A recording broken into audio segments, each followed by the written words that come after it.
Wow. So, who would have thought trustbuster Tucker Carlson from the progressive era? So Teddy Roosevelt would be proud, and I appreciate that. I do. I'm being completely genuine. I think that this is a really interesting conversation, and in a lot of ways, far more interesting than the ones I've had in the past with conservatives at Politicon. We're having a real exchange of ideas here, okay?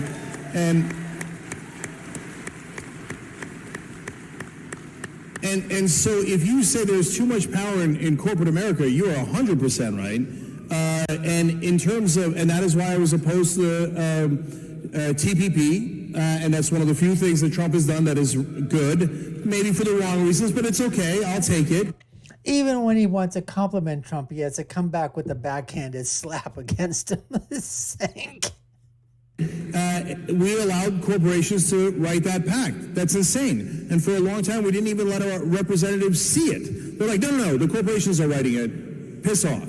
Are you crazy? Are you insane? That's not how democracy is supposed to work.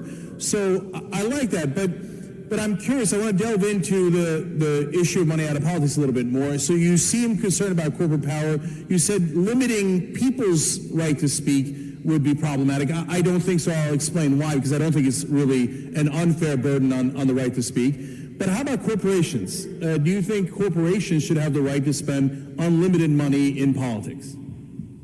Yeah, I don't know. I mean, I'm not that. Yeah, no, I guess. Yes, no, I don't know. I mean, to be totally honest with you. Oh, boo, boo, boo. You're winning me over. Keep booing. You know, I know that this spins up the left more than anything, and they're like, corporations aren't people or whatever. Yeah, okay, I guess I agree. But I would just work backward and say, I don't think the problem, so it's the straightforward stuff that never scares me. Right. And that's why Trump doesn't really rattle my cage. I'm not a populist, to be honest with you. I think populism is a symptom that the people in charge have really screwed up, and it's a warning sign that it's going to get crazier unless we fix the underlying problem. So I'm not actually a populist. I acknowledge that every society is hierarchical and always will be. So I'm not that afraid of Trump because I think he's so straightforward, and I'm not that afraid actually of like conventional political advertising because I'm not afraid of people talking about what they think or disseminating a message or whatever. What I'm really afraid of is things happening beneath accountability and beneath the sight of the public, things happening in secret, both because I think that's inherently subversive, but also because it shakes people's faith that the system is on the level, and our system is basically faith-based. The only reason it's a stable country is because of our democracy. So people get super frustrated, right? But in the end, as we're all taught as children growing up here, don't burn the Bastille or storm the police. Don't go crazy, actually, just vote. And that has been the pressure relief valve that has kept the country stable.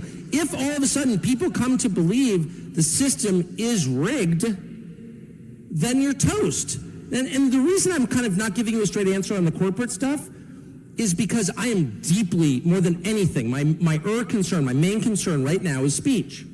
And I think a lot of the reforms, and you've seen this with the social media platforms, a lot of the reforms in response to the 2016 election have in fact been attempts to squelch speech.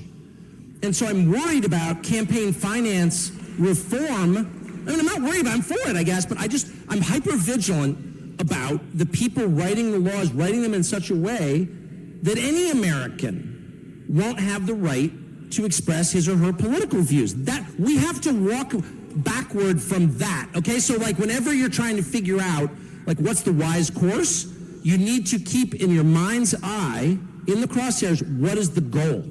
Like, what is the one thing that we can never sacrifice? Okay, we're not throwing out of the lifeboat. And it has to be speech, because that's the foundation of everything. You have no power if they can control what you say. Because controlling what you say is tantamount to controlling what you think.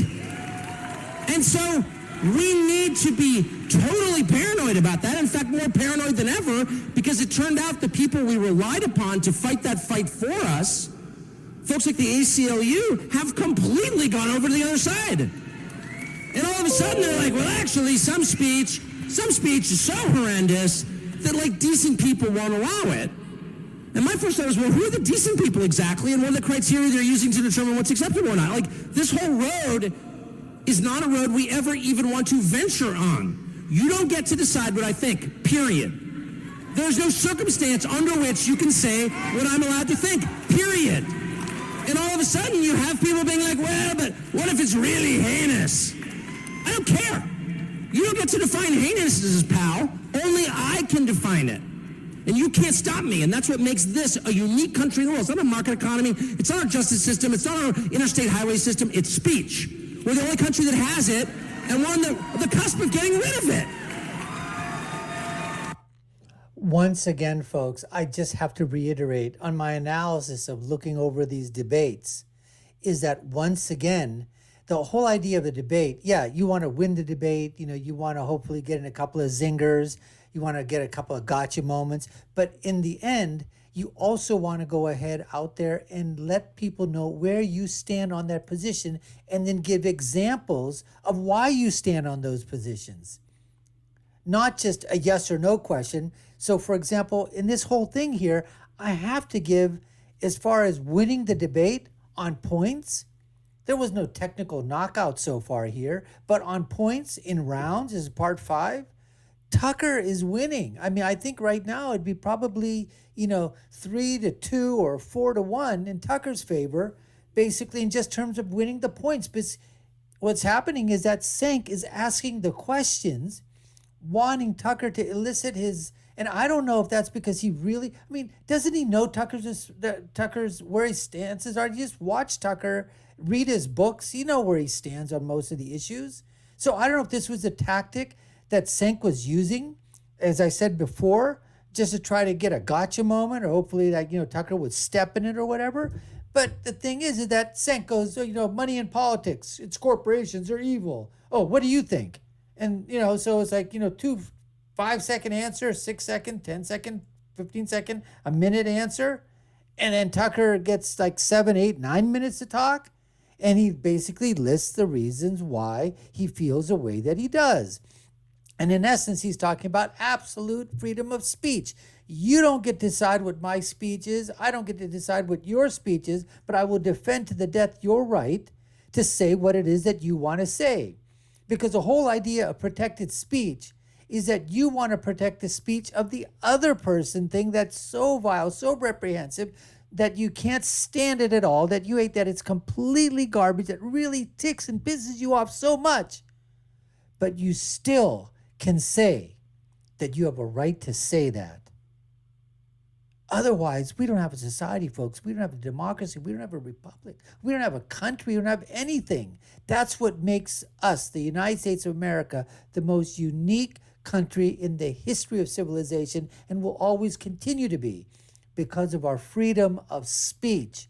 And like Tucker was saying, is now social media companies and others are trying to curtail that speech slowly and slowly and slowly. So what he's saying is, if you start working around the edges with campaign reform and can say, well, you can't say this, you can't say that, and you start chipping away at speech, pretty soon that big, huge block of ice that's covering the entire United States of free speech, you're chipping away at that block of ice until you're left with little cubes. And that can't happen, folks. We cannot allow our speech to be curtailed or to be defined as to what's right, what's wrong, what's hate, what's what's good speech, bad speech, whatever. We can't do that. We appreciate you watching.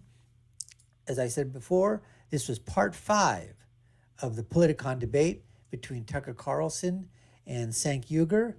Glad you watch. You're watching the Dr. Nasir Shaikh Show. I've been your guest host. My name is Dr. Nasir. Haven't done so already? Hit that subscription bell. Hit that notification bell as well. Like, share, and follow us. Comment below. Let us know what you think. Should there be limitation on speech, or should it be free speech? I'll leave you with my final thought. My free speech, which is, when you're right, you're right. And when you're left, you're wrong. We'll see you again next time, folks. Take care and stay safe.